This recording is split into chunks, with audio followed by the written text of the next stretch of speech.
Good morning. Today, the Republicans on the Education and Workforce Committee have called this hearing on AI's economic impact on workers and employers.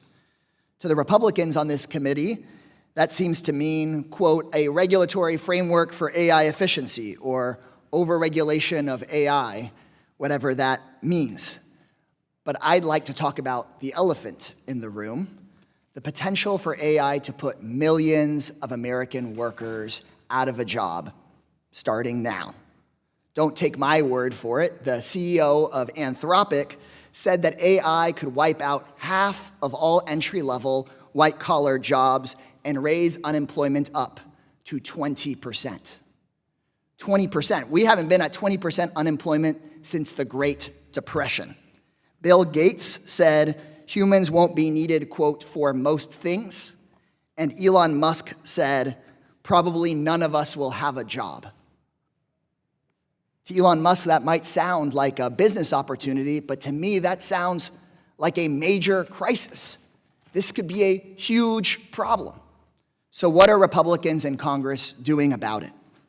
Ms. Gressler, can you tell me how many hearings there have been in Congress under this Republican Congress about potential mass unemployment from artificial intelligence? I'm not aware. There have been zero, that's why. Mr. Gizzo, can you tell me how many bills the Republicans have brought to the floor to make sure millions of Americans don't lose their jobs to artificial intelligence? I'm not aware. That's right, me either, because there have been none. And Ms. Burbel, can you tell me how many executive orders have been signed by the Trump administration to prevent mass unemployment from AI?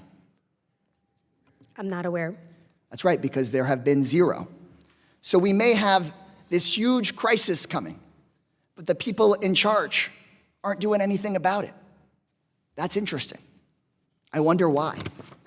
Ms. Gressler, can you tell me how much the artificial intelligence industry is planning to spend this upcoming election?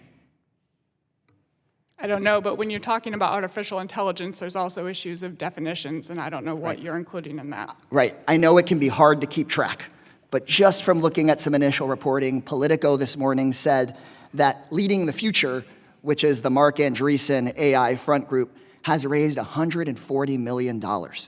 There's also Innovation Council Action. I don't know how they come up with the names, but they've got $100 million.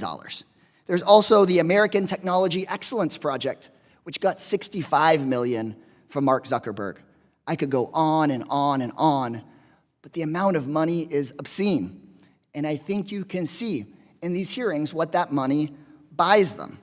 Millions of Americans could be on the verge of losing their jobs, but the only legislation that Republicans in Congress are pushing is legislation to prevent any regulation. We should be stopping AI billionaires from putting countless Americans out of work, but Republicans in this Congress are too busy cashing their checks.